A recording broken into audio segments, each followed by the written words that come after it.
As always, we have fabulous speakers come in to talk to us as part of our Think Blue series. Today's is clearly at the top of the list. We're honored to have here Neel Kashkari. He's the president and CEO of the Federal Reserve Bank of Minneapolis. Thanks for having me. No, thank you very much. So have you ever asked yourself, or maybe done an informal poll, how many people actually know what the Fed is or does? There's some followers. By the way, everyone in the room does. So well, I appreciate that. We're good. There's some very active people on Twitter who follow the Fed very closely. Right. So they're watching this and they're going to be offering commentary on my comments Okay, good. as this goes on. Most people don't really know what the Fed is. The Fed is our nation's central bank. Our job, we were created by Congress in 1913. Our job is to try to manage the ups and downs of the U.S. economy so we have stable economic growth. Something is unique about the Federal Reserve. So most countries have a central bank. What's unique about the Federal Reserve is that Congress wanted the regions of our nation to be represented in this monetary policy process. So they created a distributed central bank with the Board of Governors in Washington, D.C. You may have heard of our chairman, Jerome Powell. Before Jerome Powell was Janet Yellen and Ben Bernanke and Alan Greenspan. They get a lot of attention. And then there are 12 independent Federal Reserve Banks around the country, the 9th of which is here in Minneapolis. And our job is literally to represent this region: Minnesota, North and South Dakota, Montana, part of Michigan, and part of Wisconsin. I go back to Washington, D.C. every 6 weeks when we set interest rates for the nation. And part of what I'm doing in those meetings is speaking about what's happening here in the local economy. So I appreciate the chance to come here. Mm-hmm. Every chance I get to meet with our large employers in our region and meet with their staff is a great opportunity for me. So thank you for having me. Of course. So how divergent, when you go back every 6 weeks, I assume you go back with the other regional banks. Correct. How divergent are your opinions? Leaving aside the ideology or politics of it all, are you seeing the same things other regions are seeing, or are there real distinctions? There are distinctions. I mean, our region really does reflect the United States because we have most major sectors of the U.S. economy, whether it's consumer, healthcare, manufacturing, mining, agriculture, they're all represented here. So in a sense, this is a little mini United States. But different regions have different areas of focus. I mean, in San Francisco, the tech sector is huge and in many ways dominating. On the East Coast, they have to deal with hurricanes and whatnot. So, and in Texas, we have oil here in North Dakota. Texas is really driven even more so by the oil sector. So the comments that we offer as we go around the table are very different as we talk about what's happening in the U.S. economy as a whole. And it's largely, as I understand it, conversations about the relative strength of the economy, as opposed to specific sectors in the economy. It is. We're trying to, there's only one, we all have the dollar. There's one currency for the whole nation. So we can't target a different interest rate for this sector or for this region. We have to make the best decisions we can for the country as a whole.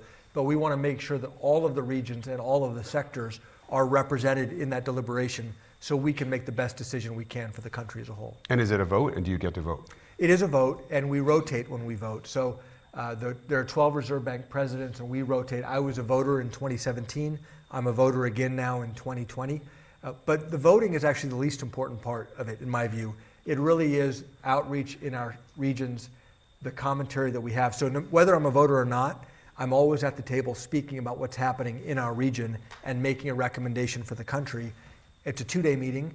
The last 5 minutes of the 2 days is when they actually take the vote. So in my view, the vote is not the most important part. It really is the commentary and the analysis that goes into it. And I'm sorry, I don't know this, but are these votes public? Do people know how they individuals do. vote? They are public, and then the meetings are recorded. There's a transcript, but the transcript is released 5 years later because we want to...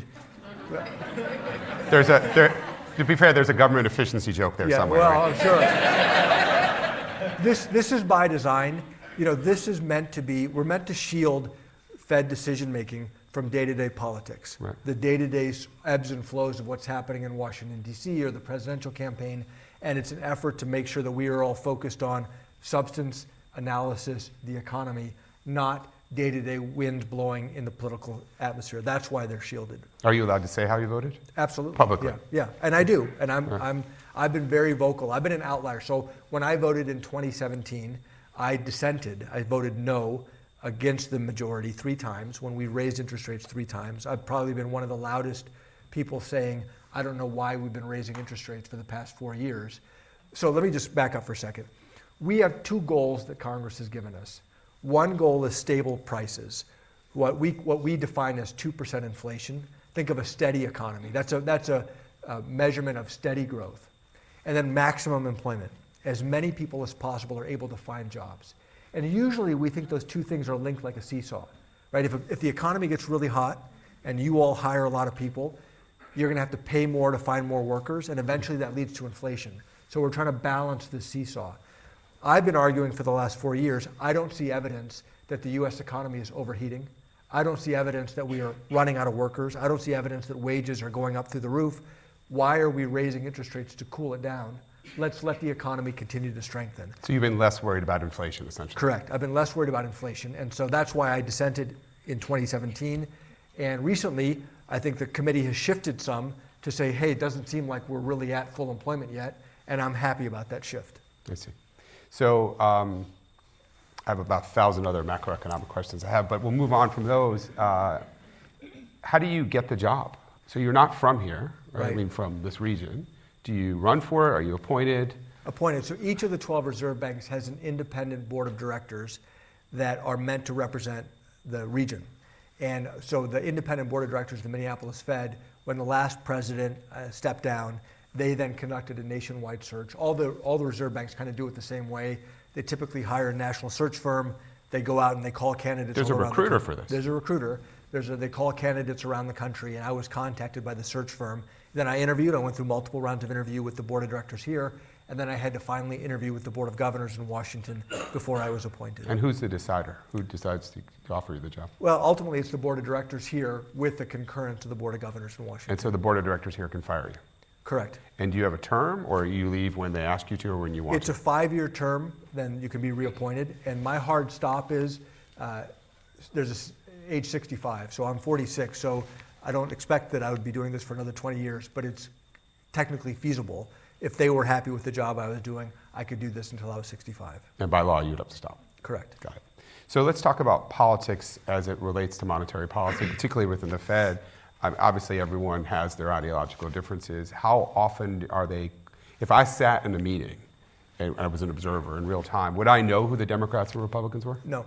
Okay, why and that's not? the way it should be, because everybody, I legitimately believe everybody in that room is doing their very best to make economic recommendations based on data and analysis. And it's in the culture of the institution, which is the institution works much better. We've seen it over time. So in the 1970s, which many of us are probably too young to really remember, but the 1970s was a really bad economic outcome for America. We had double-digit inflation. We had double-digit interest rates. That happened because the Fed did not do its job. That happened because the Fed went along with politicians in Washington who said, we want easy money, even though that was not the right answer for the economy. That led to high interest rates and high inflation. We never want to make that mistake again. So everybody has doubled down and tripled down on let's make decisions based on analysis, not based on politics. So it literally never comes up, nor should it. And so outside the walls of those meetings, how subject are you to the whims of the political debate? On a personal level, I understand that programmatically and legally you're not supposed to be. How much does it weigh on you as a member of the Fed? Honestly, I think everybody, all of my colleagues and I, pride ourselves on shielding it and not letting it influence us and focusing on substance for the country. And it's a point of pride. So, I mean, what I really applaud my colleagues, and especially our chairman for, the louder the heat gets turned up politically, the more we all hug data and analysis and saying that's what's going to guide our decisions, nothing else. So turn it up louder, we're going to hug the mast tighter. So staying with politics for a second, before I ask the question, I just want to remind everybody, we'll take questions probably in about another 25 minutes, so please get them ready, but I'll keep going with you if you don't mind. Let's talk about politics a little bit more in your political experience. So you ran for governor of California in 2014. As I understand it, was the first political race you ever entered. So you took the largest state and the top job. And you said, here I go. So I could have run for president. You could have run for president, that's right. Well said, yes. Great. Okay.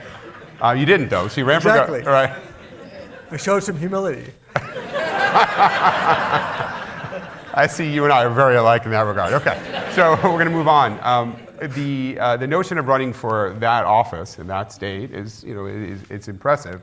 What's more impressive is you actually did very well at it. I mean, you came in second, of course.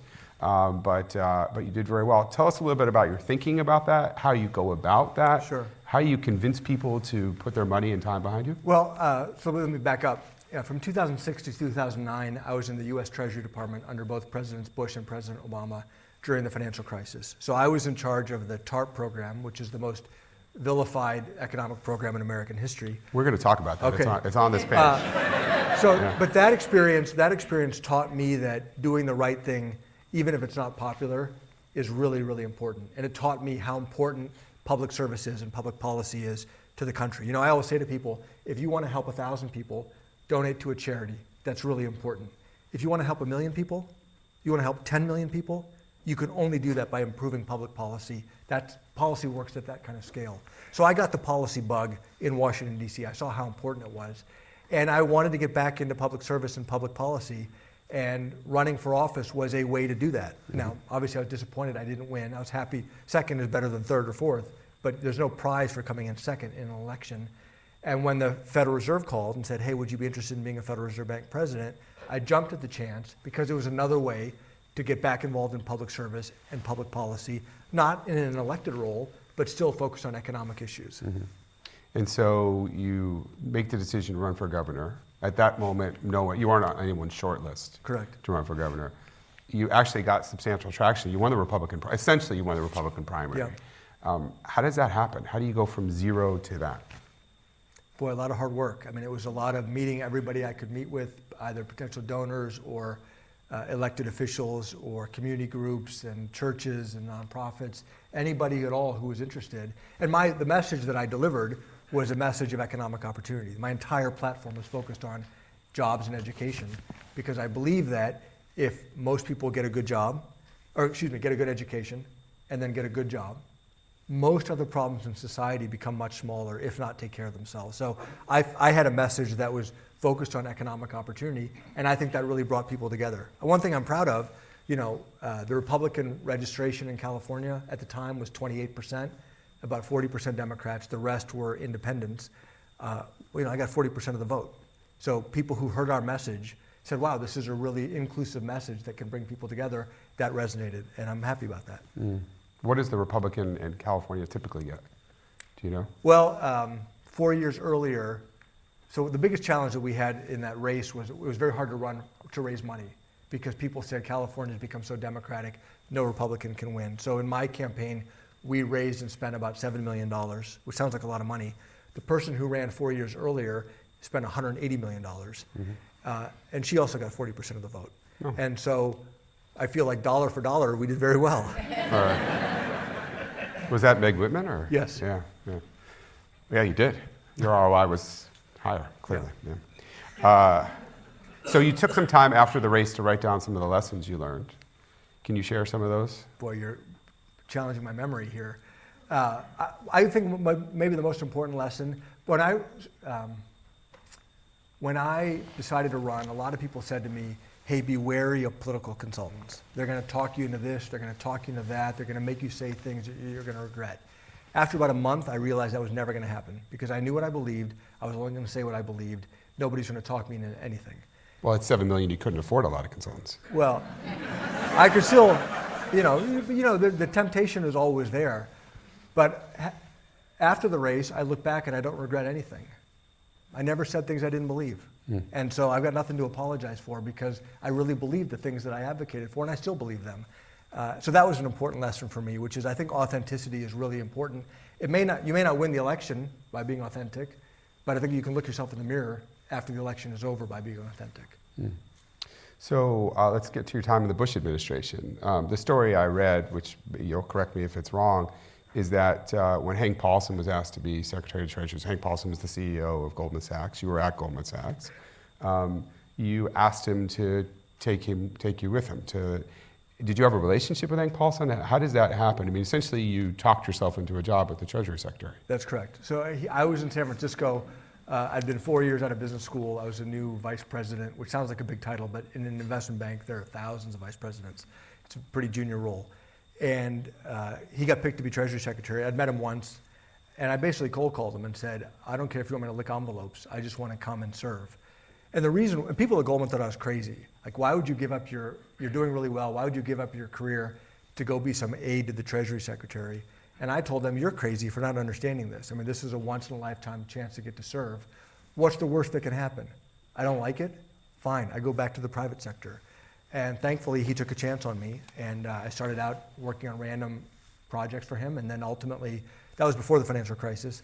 Then when the financial crisis hit, I was able to take much larger responsibilities. If I can just stick with it for 1 second, there's a lot of people in this room, people perhaps watching, who wonder how it is they go get that kind of job. How do you get the courage to make the call, and what do you say to someone to convince? I mean, he met you once. Goldman is a huge place, and he was going to become Treasury Secretary. He had other things on his mind. Yeah, I think he said to me, again, this goes back to authenticity. My genuineness was obvious. And so, he was trying to bring some senior people from Goldman with him to Treasury, but senior people would take some, $1 million pay cut to go work at Treasury. I think, to be honest with you, I'm probably the only junior person who asked, because I had this real genuine interest in public service, in learning how our government worked, trying to be part of it, trying to contribute. And so I think if you're, I tell the story and then people call me up and say, "Oh, Neel, I want to come work for you." It's like, if somebody gives you the playbook and you're going to go repeat what somebody else just did, it's not authentic. It doesn't work. And so I think that's what happened, is that he saw that my interest was genuine, and that ultimately is what was persuasive. Mm. So you go work for the Treasury Secretary, and things are going well. The economy is doing well, or at least we all believe it is at this point. And then the Great Recession hits. Things begin to cascade. I've heard and read that things were actually much more scary behind the scenes. It's a little bit like, I guess, the Fed notes. We all learned about it years afterward. So I think those of us who lived through it understood that it was a scary time. How scary was it? Oh, it was terrifying. I mean, we didn't know. There were times when we didn't know if we'd make it another day without the U.S. economy collapsing. I mean, we had this is the worst financial crisis since the Great Depression. Massive intervention from Treasury, from the Fed, from Congress. We still had 10% unemployment, which is the worst recession in decades. Great Depression, we had 25% unemployment. Great Depression, you had thousands of banks failing, thousands of firms failing. That's what it could have been. So at the time, I had a mortgage. I had owned a house in California, and I literally thought, oh my gosh, the banks are going to collapse. I'm not going to be able to pay my mortgage back because my money, my savings, is in my account. I'm not going to be able to pay my mortgage back. What am I going to do? And I just realized that I would be in the same boat as millions of other people, also not being able to pay their mortgage back. I mean, in the worst moments, we thought you wouldn't be able to go to the ATM and get money out. How do you pay your bills? How do you put food on the table? So if the banking system had collapsed, how would we put it back together again the next day? And so there were days when you went to sleep that night wondering whether in the morning what was going to happen? What was going to hit us? Really? How were we going to function? Especially when, we went to Congress in August of 2008 and asked for this unprecedented authority to bail out the banking system. And as you might remember, the first time they voted for it, they voted no. Mm-hmm. And then my thoughts at that time were, at least, even if we are headed into the Great Depression, my only consolation is that at least history will show that we asked for help. And then we'll try to figure out how to put it back together again. That's how terrifying it was. And how long was that period of panic on your part? I mean, it went on for weeks and months. Every time we thought, okay, we've hit rock bottom, and then it just got worse. And then it just got worse. In a major financial crisis in America, typically one major financial institution will fail. So in the late 90s, there was a big hedge fund called Long-Term Capital Management that failed. That was a big deal. In the 80s, there was a big bank called Continental Illinois that failed. This one, there were about a dozen major financial institutions in America that had effectively failed, 10 or 12. I mean, it was an order of magnitude worse than anything we have seen since the Great Depression. That's how serious it was. Mm-hmm. And I've read about Henry Paulson, who was the Treasury Secretary then, that he did not let on how bad it was for fear that the belief would spread that the U.S. government actually couldn't fix it. There was a moment where essentially you guys knew you couldn't, but wouldn't tell anyone that because it would destabilize it further. This is probably the most difficult thing we had, that Secretary Paulson and Chairman Bernanke especially had to navigate, is they wanted to project confidence to financial markets so as not to make the problem worse. but they needed to let Congress know how scared we were. And they had one microphone. And so you end up with a very muddled message that nobody is satisfied with. But I don't know what to do about that, even with the benefit of hindsight. I don't know how to let Congress know how serious the situation is without then making markets even more panicked than they were. So at this point, you go from being a behind-the-scenes aide to the Secretary of Treasury to running, at the time, was the most controversial program, perhaps in the U.S. government, which is this TARP program. Can you give us 2 sentences on TARP and then explain why it was so controversial? TARP was taking taxpayer money, your money, to bail out the financial system. Bunch of banks that made bad loans that should be eating their own losses. And instead, if we'd allowed them to collapse, they would have brought down the whole U.S. economy. So there was no choice but to use taxpayer money to bail it out. Why didn't everyone see it that way? Because, in our society, we believe in fairness and free markets. If you take a risk, you should get the upside, but you should get the downside. And that's a core belief that we've had for generations, that we've passed down from generation to generation. And when you violate the core beliefs of the society, guess what? It leads to great anger, as it should. And so it was the right thing to do, but none of us wanted to have to do it. Were you angry? Absolutely. For the country, for all of us to be put in that situation. As I understand it, it was during that time that you began to take some criticism from one person in particular, Elizabeth Warren. And I'm curious now, given that she's running for president, whether you have any reflections, whether you had spent enough time with her at that point to get to know her and have any reflections about her now. I've gotten to know her since then. So after I joined the Minneapolis Fed, we did a lot of work on the issue of too big to fail banks. Like, have we done enough? And our answer is, at least in Minneapolis, our answer is no. The biggest banks in America are still too big to fail. They are still a risk. If they got into trouble, we would all be on the hook again. That is something that Senator Warren and I agree on. And so we have met on a number of occasions 2-3 years ago, not during the campaign, to talk about the issue of too big to fail. And I think that we see things very similarly in terms of we need to make sure the banks have enough of their own skin in the game so that they don't have to turn to us if they make mistakes in the future. Do you think that what happened in 2008 and 2009 in terms of the government response, which you helped lead, do you think we have the capacity to do that again? I do. I mean, I certainly hope it doesn't come to that. But I think our country, as divided as we are, I actually think we are very good at coming together in response to a crisis. We're not very good at preventing crises. We're very good at responding if there's a crisis. Just think about the issue of climate change. This is something that's on the horizon. Wide disagreement if it's an issue, wide disagreement what we should do about it, hard to reach consensus. But if the crisis hits us, people come together. A lot of people who voted for the TARP, Republicans and Democrats, sacrificed their careers by doing so. They said, I know this is going to be unpopular, but I'm going to do it because it's the right thing to do for the country. Many of them didn't get reelected because of that vote. But I view them as statesmen and stateswomen in terms of putting their country before their careers. That's ultimately, I think, what we want our leaders to do in times of crisis.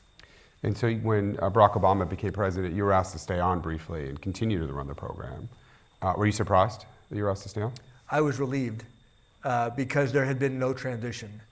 We had said we want there to be a seamless transition between the Bush and Obama administrations, but the politics of the time were so contentious that there actually was not much. And so when Secretary Geithner, the new incoming Treasury Secretary, said, would you stay to help us? I said, yes, I'd be happy to stay to help you get through this so that there's a smooth handoff from one administration to the next. So you served 2 presidents back to back. What are your reflections of the men and their administrations? I think in both cases, I only had exposure to the economic teams. In both cases, they hired really talented people who were dedicated to doing what was right for the economy. I would say the difference in the end of an administration and the beginning of an administration is night and day. At the end of an administration, everybody kind of knows how to work together. Everybody's in their roles. They know how to make decisions. The beginning of administration, everybody's new. And what needs to go to the president. So there were decisions that I was able to make at the end of the Bush administration because everybody knew their roles that would need to go to the president in the beginning of the new administration just because people didn't know their roles and they didn't know what the boundaries were. That's just a human dynamic, an organizational dynamic that is going to be true in any new administration. Did you spend enough time with either men to have any reflections on them?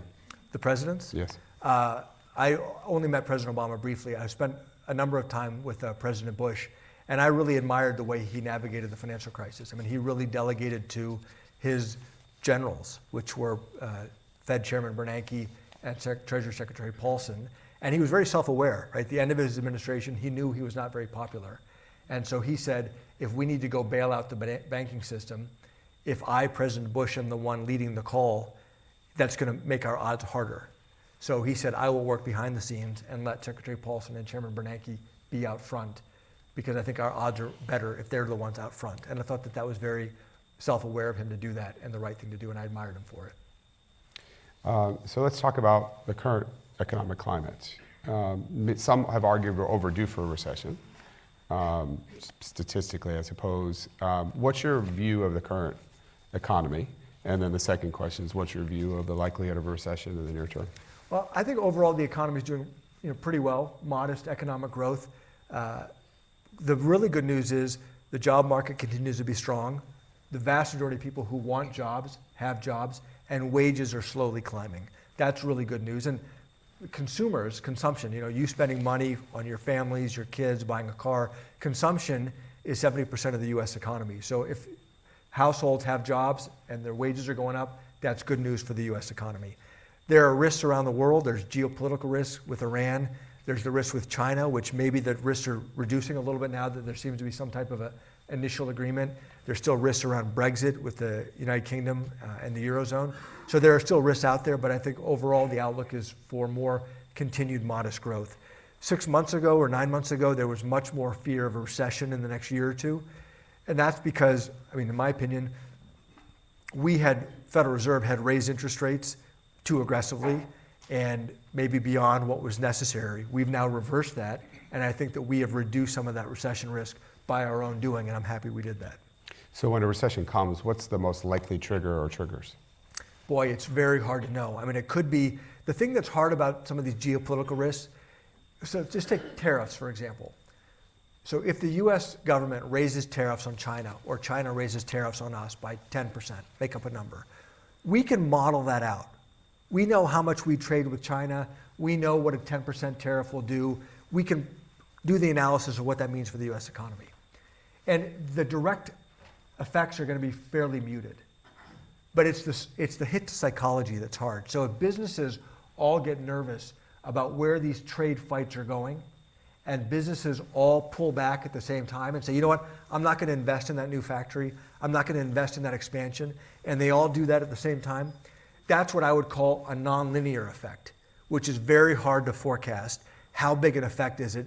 If everybody gets spooked at the same time, that itself can lead to a recession, because it just brings back investment, slows down hiring, maybe layoffs follow. And so usually, if you just look at the models, the economic models, it's actually fairly hard to generate a recession.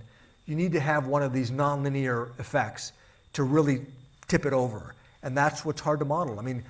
I hate to say it, but we're terrible at forecasting recessions. If we were good at it, we would take action to try to prevent it. But recessions happen. Are you surprised we've gone so long without one? I don't know. I don't know if it's Janet Yellen or Ben Bernanke. One of the former chairs had a very clever saying that recessions don't die of old age, or expansions don't die of old age. Somebody usually comes along and kills it, and oftentimes it's usually the Fed. We know the Fed knows how to create recessions. If we raise interest rates needlessly, we can create a recession. And so I'm glad that we have now ratcheted back some of those rate increases, which I think has reduced the risk of recession. But are you surprised that that hasn't happened? There hasn't been a nonlinear event, either of your own making or externally. I think somewhat, but I'm also more surprised that I'm more surprised that the job market has continued to be strong. We keep thinking, one of the reasons that we have misread the job market over the last few years is historically we paid a lot of attention to the headline unemployment rate. Gets a lot of attention, around 3.5% today nationally. That's very low by historical standards, maybe a 50-year low. But that number only includes people who are actively looking for a job. So every month the government surveys Americans, and they call you up and they say, are you looking for a job? And a lot of people say, no, I don't have a job, I'm not looking, maybe they've given up. Well, they're not counted in the unemployment rate. Well, how many more people are out there that actually would take a job if they could find it? They just aren't actively looking. Turns out there are a lot of people like that. That's been the biggest surprise, how many more people are out there that are not counted in that unemployment rate, and we still don't know how many more are yet out there. So I'm going to ask a few more questions, but get ready to start raising your hand. I want to ask one more question about the economy and then move on to some work you're doing with Alan Page. So in terms of what good looks like for the economy, are we at a good economy? Or the reason I'm asking specifically is with all of the success, wages are still suppressed. Correct. They're not growing in line with the rest of the economy. And so would you say with that in mind, it's actually not a good economy, or even with that? I would call it a decent economy. I don't think it's a gangbusters economy. One of the things that's been low, so the job market has taken 10 years to recover from the Great Recession. One thing that's been low at the same time is that productivity growth has been low. So the 90s were such a strong economy because there was big productivity growth. When you've got productivity growth, you're producing a lot more with the same inputs coming in, the same workers. And we're not exactly sure why productivity growth has been low. So an even better economy would be everybody who wants a job has a job, and we're getting a lot of productivity boost, which will mean wages are also going to grow faster without inflationary pressure. So it could be better. That the missing piece of this is even more productivity growth than we have today. And so just help me one more second. Productivity growth as it relates to low wages. It seems as those are...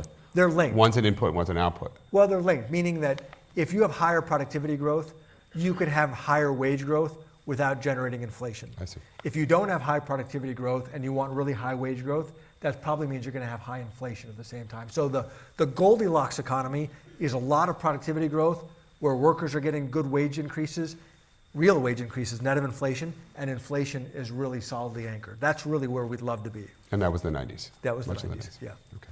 So many of you may know that, that Neel's working with former Justice Alan Page on a constitutional amendment for the state of Minnesota Constitution.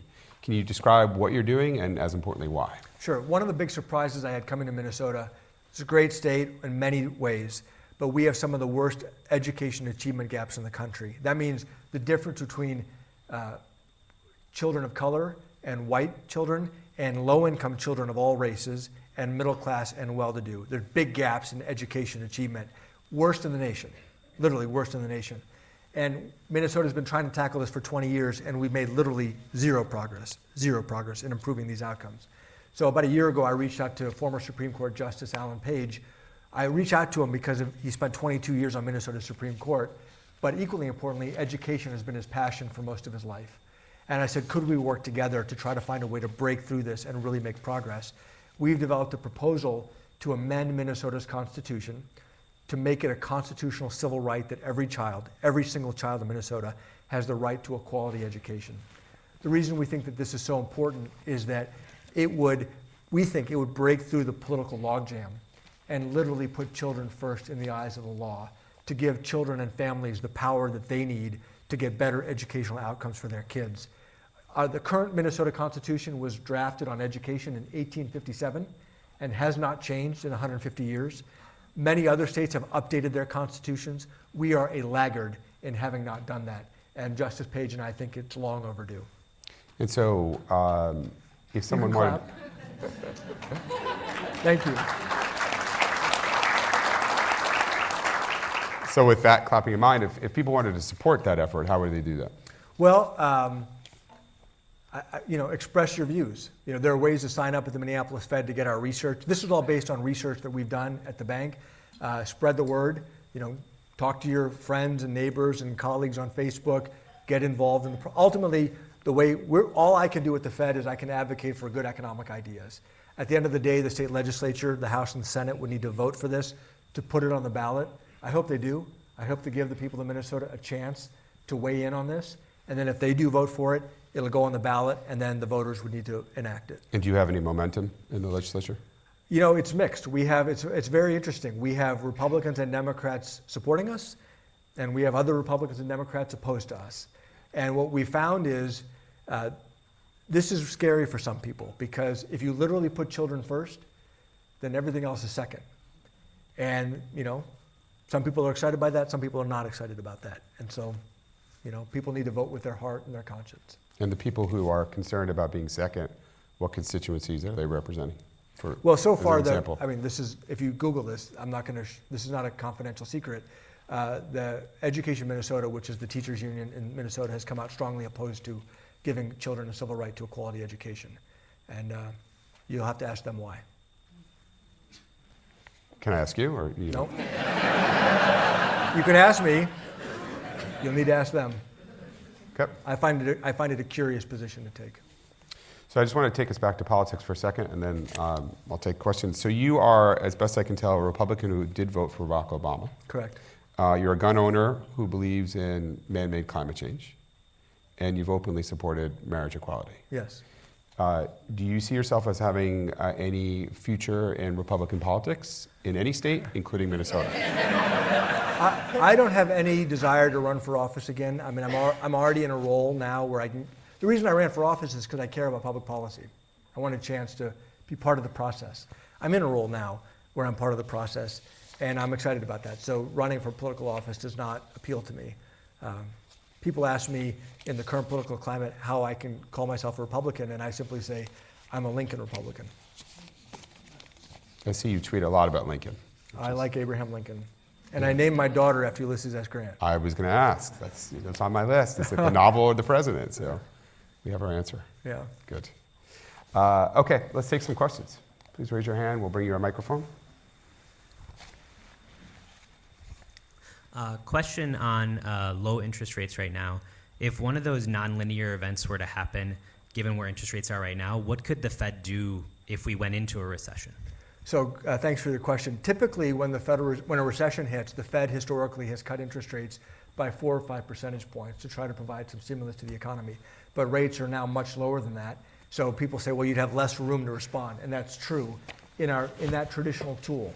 But one of the things that we learned in the financial crisis is we have other tools that we could turn to. So one tool that got a lot of attention is called quantitative easing. So this is complicated, but just bear with me for a minute.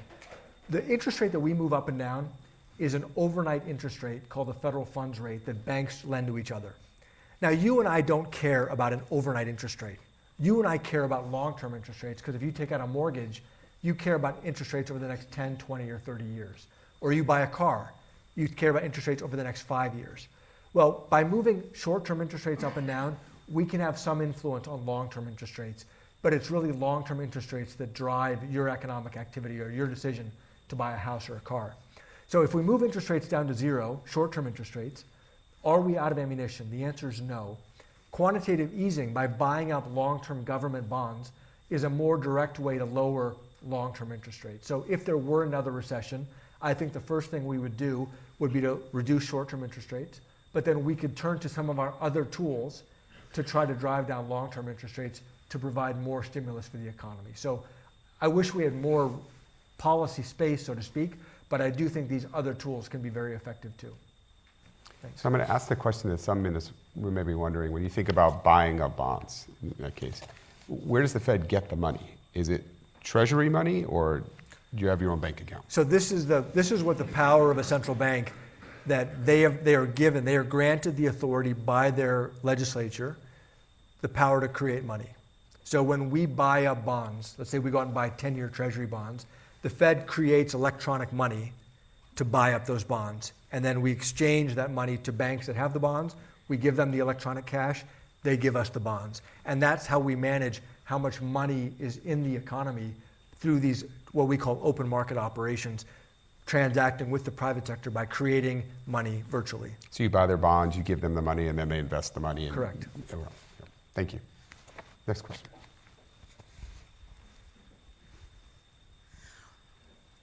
What is preventing productivity from rising, and what signal are you looking for to see that it is going up? Well, that's a big question mark. Why isn't productivity higher? One of the theories, because we think we see it everywhere, right? We see it in social media. We see it in our smartphones. Now, I'm an active Twitter user, but I'll confess to you, I don't actually think Twitter is productivity enhancing. It may well be productivity destroying, not productivity enhancing. One of the theories is that the new technologies that we're inventing today just aren't that big a deal.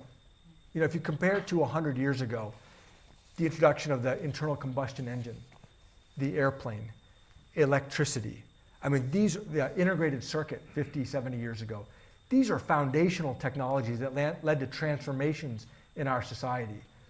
Where are the new transformational technologies today? I think Uber and Lyft and self-driving cars have the potential to make a difference, but they seem to pale in comparison to the integrated circuit.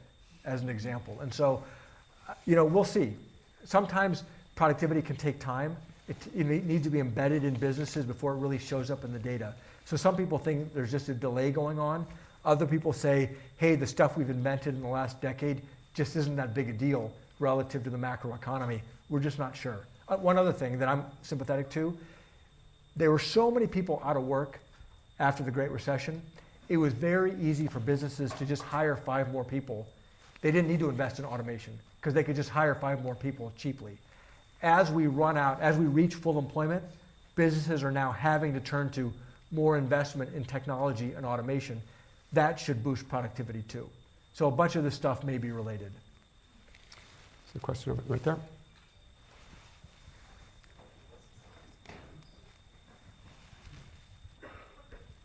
Thanks. Really just a question on workforce participation rate. I mean, you kind of touched on it. But I guess to me it sounds like it's more of a problem that Congress needs to grapple with. Are there any tools in the Fed's toolbox to increase the participation rate? It's interesting. Historically, we would have said no, that this isn't the job of the Fed. It is the job of Congress through training programs and different assistance programs to get people back in. But the most remarkable thing has happened in the last few years. As the job market has gotten tighter and businesses have had to work harder to find workers, they're doing extraordinary things to bring people back in. We are seeing businesses that say, you know what, I used to demand a bachelor's degree for this job. Maybe I only need an associate's degree. Or maybe a high school diploma is enough. Or you need to have 5 years experience welding before I'd hire you. You know what? I'll train you myself in how to be a welder. So you're now seeing businesses do these extraordinary things that if Congress tried to design a fiscal package to incentivize businesses to do this, it would cost hundreds of billions of dollars. So I actually have the view that the Fed has a really important role to play, which is using monetary policy to actually allow us to reach maximum employment, which is our mandate. If we don't shortchange it and we actually allow the economy to get as strong as possible while keeping inflation in check, I think we are seeing the benefits by businesses drawing all these people back in. Would that not have an adverse effect though on the wage rate then? Well, you would think then, yes, as it gets tighter, you would think it would lead to higher wage growth, and ultimately that would lead to inflation. No, I'm suggesting the company hiring the not as skilled labor to come in to fill that role. Is that not having an adverse effect though on that position's wage? Potentially, but I guess what are the alternatives? The alternative is they don't fill it, right? Or having a lot more, or a state of the economy where there are tons of unemployed people. Let me give you another example.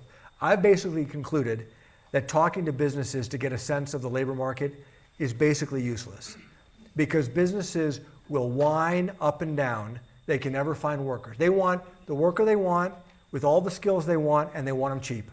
And if they can't find it, it's a historic worker shortage. And I call bull on that all day long, okay?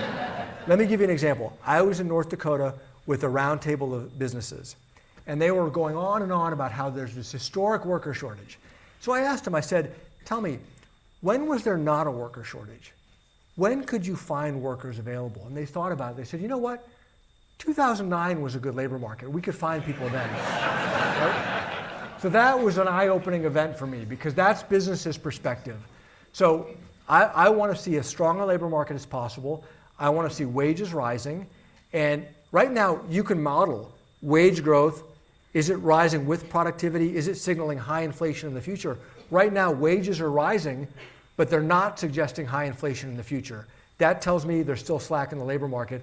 Let's bring more workers in. Let's take another question. By the way, I'm sure Best Buy would never do what I just said. Well, certainly not to you in North Dakota. Thank you. For sure. Go ahead.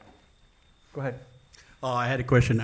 You actually mentioned that obviously the interest rates can have effect on the economy and go into a recession and so on. About 6 to 9 months ago, media, we're a consumer-driven economy. Media was, every news channel you put in, they were saying, recession is coming, recession is coming. And at the same time, the Fed was raising interest rates. So what is is the media responsibility of, they're reaching millions and millions of people and, destroying consumer confidence? No, What I is think- your opinion on that? I think the media is reflecting the state of what we know about what causes recessions. And forecasting recessions is very, very difficult. What they were reacting to was something, the best indicator we have of a future recession is something called a yield curve inversion. So if you plot out, the US government borrows money. So if you buy a 10-year treasury bond, you're making a 10-year loan to the US government. If you buy a 1-year bond, you're making a 1-year loan to the US government. Typically, if you're going to lock up your money for longer, 10 years instead of 1 year, you're going to demand a higher interest rate for locking up your money for longer. So typically, this yield curve, over time, it slopes up. The longer the bond, the longer the maturity, the higher the interest rate. Once in a while, something goofy happens, and it inverts, where short-term bonds have a higher yield than long-term bonds. That's the best predictor we have when that happens of a recession to come a year or two from now. Well, that had happened 6 months ago, 9 months ago. That's what the media was responding to. Why did that happen? In part, investors were bearish about long-term economic growth prospects, and the Fed had been raising rates a lot. When we raise interest rates, we bring the front end of that curve up. And if the back end of the curve doesn't move, you end up getting an inversion.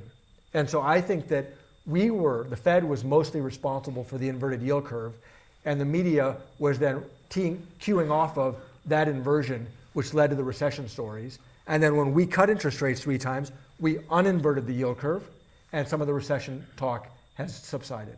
So I wouldn't blame the media, I would blame us. So just to follow up on that, don't you think that they have a political aspects of some of the media is so polarized? There's a political aspect of that message to the consumer.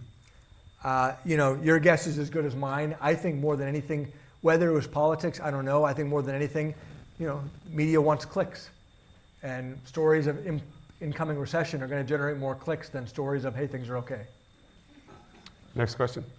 Go. So as a continuation to the first question around monetary policy and the low gap that you have between where rates are now to where zero is, have you guys discussed, or do you ever see a scenario where negative interest rates would come into play, similar to Bank of Japan and European Central Bank?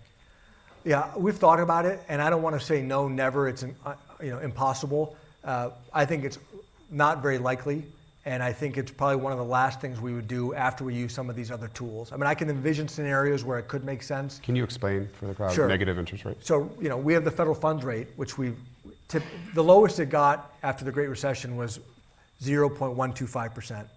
And that was just to give you a little bit above zero. In some other countries, they went to negative interest rates, which would mean that a business deposits money in the bank, and they get less money back. And the longer you have it there, the interest rate is lowering your balance instead of increasing your balance. It's meant to be an incentive for you to go out and spend money and go out and invest money. So some other central banks have gone to negative interest rates to try to provide more of a boost to their economy. It's unclear how effective it has been. And so again, I don't want to say no, never, impossible, but I think there'd be reluctance to do it here, and it'd be one of the last things we would do. Good. Got a question on the federal deficit and the impact that doesn't seem to have on the economy, and why. Well, this is about, the 10-year Treasury rates are still very low relative to history. And so the U.S. government has a lot more debt than it had 10 years ago or 20 or 30 years ago.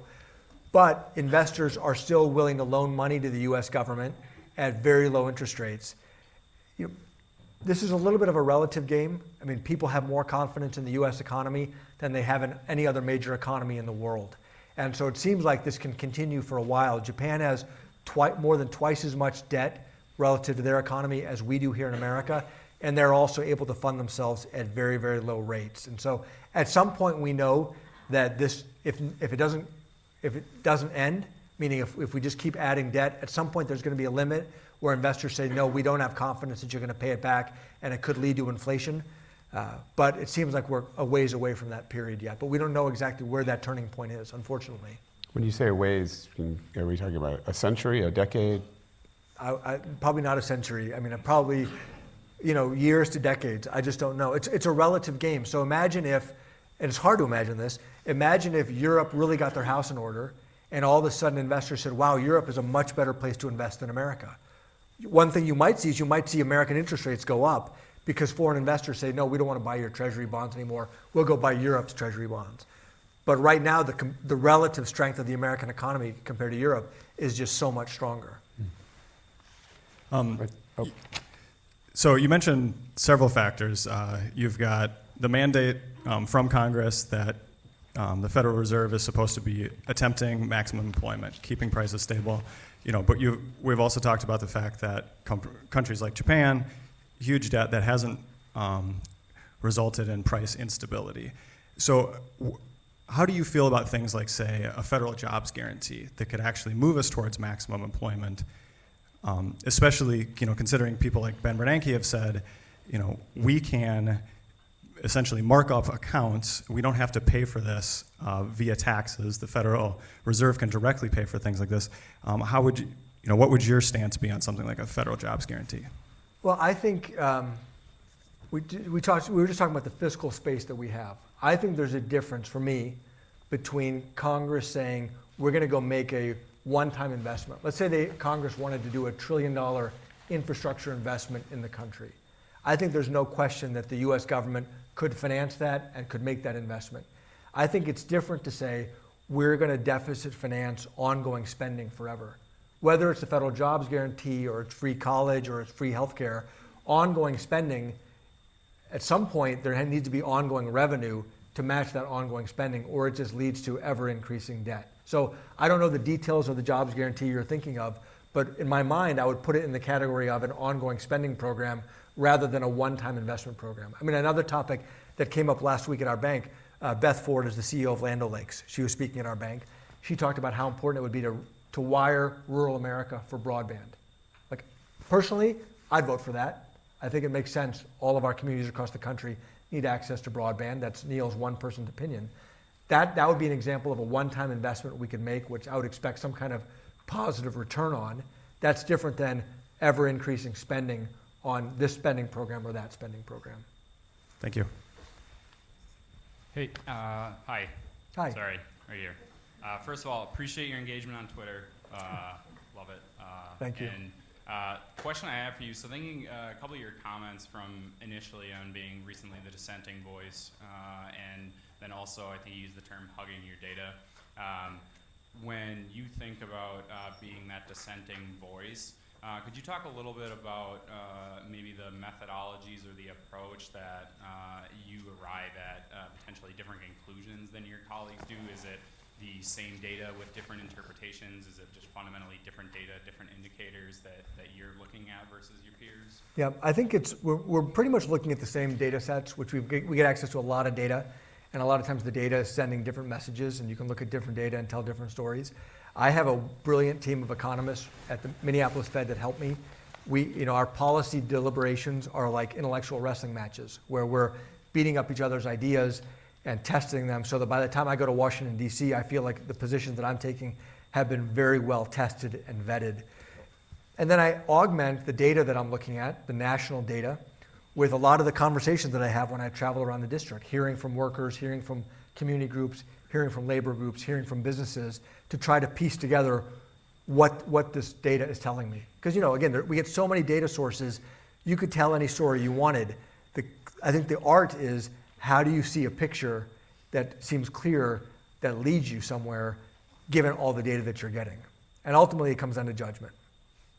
All right, so we're going to wrap up in the next couple of minutes. I wanted to ask a few short, maybe lighthearted questions, Okay. if we could. You stole the one about your daughter's name, Ulysses, so that's good. I got that out of the way. We call her Yuli for short, and we gave her a more traditional middle name, Sabine. So if she rejects her father's name for her first name, she can always go to Sabine. Right. Okay. And so one question I had, this is just purely personal agenda. When you drive by the Federal Reserve Bank in downtown, it's heavily guarded. Yeah. You don't have money in there. Yes, we do. That was my question. For the record, I don't intend to break in. I'm just curious. Good call. Good call. So all of the money that you get out of your bank starts out in our vault. So we have Brinks trucks coming to and from our bank all day, and we have a very talented team of federal law enforcement officials who protect our bank and protect the vault. And that's why you have security as well. For Is that some the same events, theory? yeah. Got it. For Best Buy events? For Best Buy events. Well, that's good. So I read that you were portrayed in a made-for-TV movie. What was that? So the movie was about the Great Recession and the financial crisis. What's that like? So there's the book Too Big to Fail. They made into an HBO movie. It was interesting. I mean, it was a little weird because there were too many people in real life involved in the crisis, so they had to consolidate several real people into the Neel character. And so the Neel character said things and did things that I didn't do or say. Sure. But it was like artistic license. Were they all flattering, or did you look smarter? Or? No, they said some stupid things. I'm like, Right. I never would have said that. I mean, he had this line, trash for cash, that the writer must have thought was very clever, and it was silly, and I never said it. But one thing that was interesting is I met the actor who portrayed me. Most of the actors in this movie were big-name actors, William Hurt and others. Well, there are no really famous bald Indian actors, so they took some young guy who nobody had heard of before, and it was a really big deal for him. So he wanted to meet with me before he filmed the movie. So we met. It was really neat because everything I suggested to him, here, see this speech, watch this hearing in front of Congress, he was very well prepared. He'd already done all of that by the time I met with him. So that was kind of neat to meet him. Yeah, that's great. So final question. I understand you're a Cleveland Browns fan. Yeah, Are you shopping? Wow, that was a big laugh. Are you? Long suffering. Are you shopping for a new football team, or are you're going to stick with it? The problem is it's in your blood, right? You can't, where you're raised, it's in your blood, and you can't do anything about it. And so I was born and raised in Northeastern Ohio. By the way, coincidentally, my partner in education, Alan Page, he was born in Canton, Ohio. Right. So that's like Minneapolis, St. Paul. The fact that we both ended up here is, an odd curiosity. Right. But hopefully, we've stolen the Vikings offensive coordinator, and hopefully he'll do great things in Cleveland. That's great. Well, thank you so much for joining us. Thank What a you for pleasure. having me. I really appreciate it.